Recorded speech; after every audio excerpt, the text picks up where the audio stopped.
All right, everybody, buckle up, because today we're diving deep, deep, deep into DIY for, get this, bearded dragons. Woo! Yeah, you heard me. You sent over some seriously cool stuff about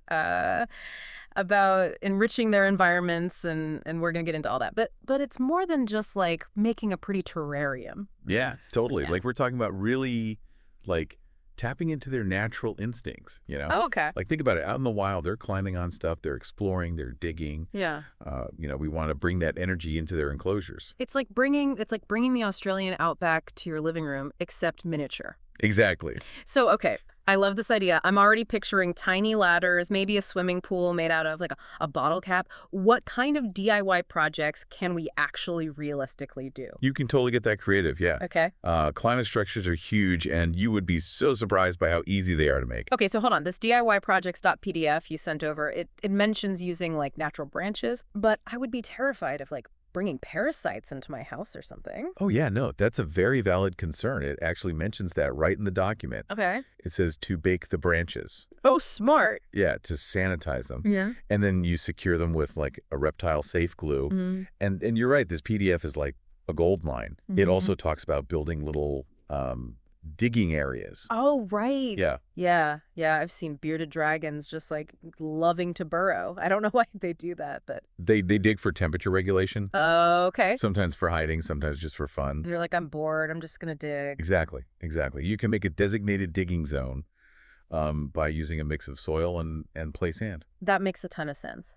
You also mentioned, this is interesting, sensory elements before. What does that even mean for a reptile? Right. I'm trying to wrap my head around this. Like, I once tried to make, so dumb, I tried to make like a hammock for my friend's gecko, and he just stared at it with suspicion. Yeah, with bearded dragons, smell is a really big deal. Okay. They really use it to navigate, to explore. So you can create like a little sensory area with a shallow dish of safe herbs, things like basil or lavender, and then just switch them out regularly to keep it interesting for them. So it's like giving them a new perfume every week. Exactly. Okay. This is making so much sense now.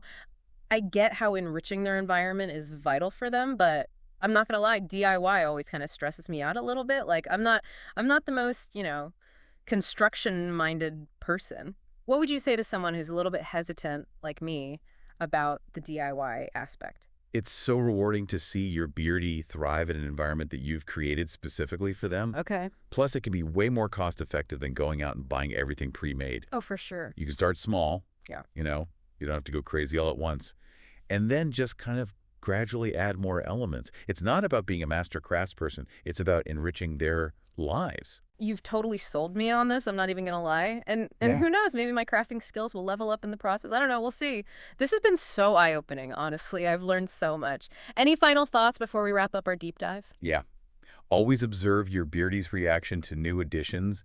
They will very clearly let you know what they like and what they don't like. It's almost like they're giving you a little review. Exactly. 2 paws down for this one. I don't like it. Exactly. All right, listeners. Here's something to ponder. We talked about recreating aspects of, the outback, but each dragon is unique. So what little personality quirks could you incorporate into your DIY projects to make them extra special for your own scaly friend? Yes. Let us know. Think about it.